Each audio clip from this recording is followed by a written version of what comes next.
Welcome back to Dead Good Book Reviews. I'm Judith and you're watching another episode of Overbooked here on the channel. This is a series where I talk about every single book on my shelves because I appreciate my friends. Today we are going to be talking about Bethany Atazadeh's Stolen Kingdom series.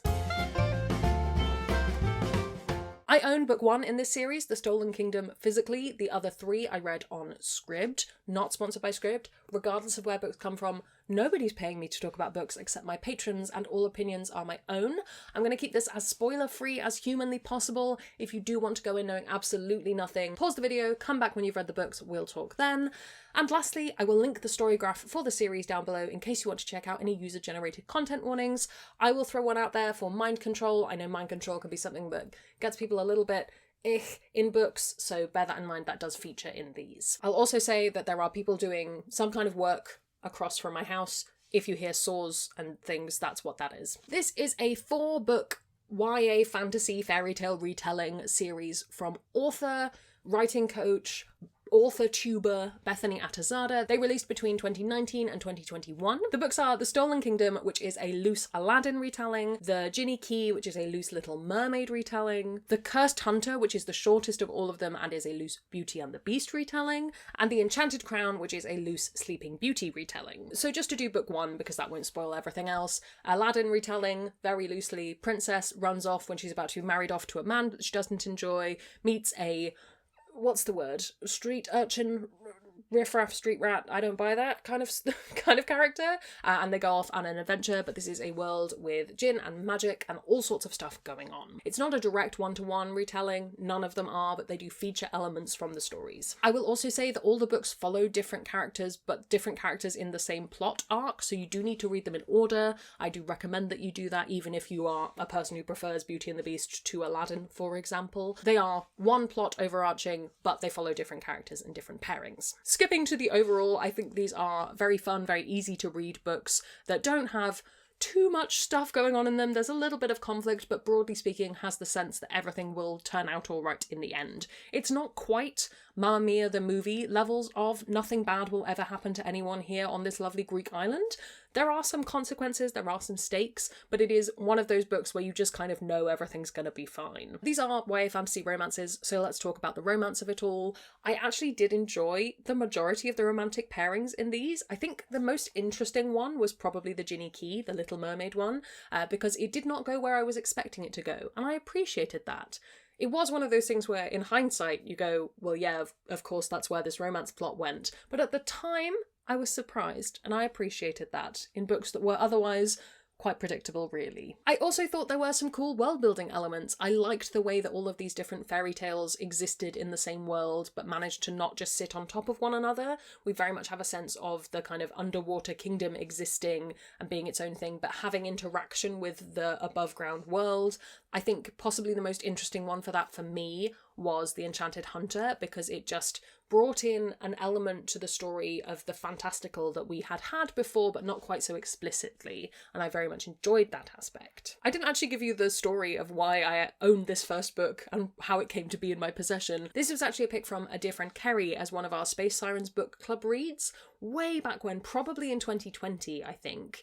And we read the first book. Most of us said, yep, that was a good time. Quite a lot of us said a better time than they were expecting. And what I explicitly said was I wasn't expecting to want to read the other books in the series, but I actually found that at the end of book 1, I did want to go on and read the rest of them. It did take me 3 years to do it, but I finally finished all of the books. And here we are. Overall, I'm glad that I finished the series, but I do have some nitpicks that we're going to come on to now. These are self-described clean romances. Now, I have a lot of thoughts on the term clean romance. I don't like it as a term. I think it has a lot of problems associated with it. And not only that, I think it means that these romances don't have a lot of bite to them. I'm not saying that I needed explicit, spicy scenes, and I'm very aware that there are people who prefer to have their books without any of that. However, I did think it caused some problems in the narrative, because we were kind of existing in a world where nobody talked about that ever. And when some of your plot involves being an heir or having a connection to the throne and those things occurring, and the importance of succession and heirs because you're dealing with royalty, it does kind of need to be talked about. And I thought that was interesting, and it made me enjoy the books less because I felt like it was more like someone was holding up a big sign saying, we're not talking about this, rather than just being a book that didn't feature it. I think my overall feeling on kind of like the negative sides of these is you will know if you don't like this book, which is such a specific thing to say, but especially if you've read a lot of fantasy and if you've read a lot of self-published fantasy, there is a specific kind of tone and a specific kind of plot that you just go, yeah, not for me. And I did think these books were going to hit that for me. They just tipped over the line. I think it helped that we read book one as a group, so had a chance to talk about it more. And I do think there are some interesting things to explore in these books, especially around the female character's autonomy in a fairy tale and so such. But overall, I think if you start book one and you go, this isn't for me, that's not going to change. It just means that the series won't be for you. I think the other thing is I was expecting the series to build more in terms of stakes, and while that did happen a little bit, it didn't happen quite enough for my liking. And I think the fact that things like Enchanted Hunter have to be its own separate story taken away, it felt a bit like I was pulled out of the story and then put back in again,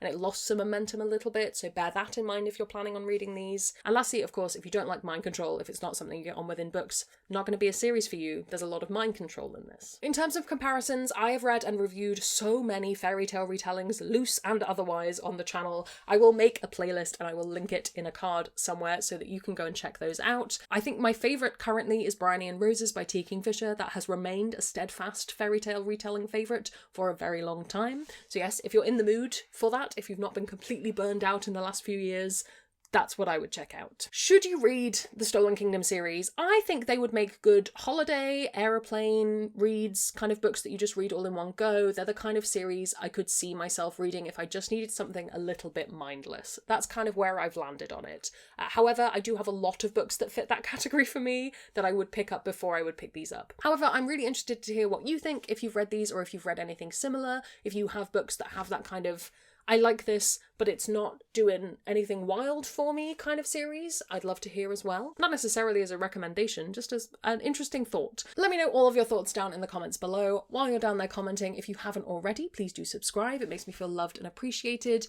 You can also come hang out on Discord where we have chill chats about books. I would like to say an enormous thank you to all the ghosts who haunt me over on Patreon. They support the channel and in return get early access to videos, bonus content, live streams, and more. If you'd like to join their number, that's linked below as well. Thank you so much to you for watching. That's all from me, and I will see you in the next one. There's gonna be some bloopers now. I own, but oh, I didn't take down the Joe Abercrombies from before. Let's pretend they weren't there the whole time. There we go. Nope. They released between 2019. Nope. Yes.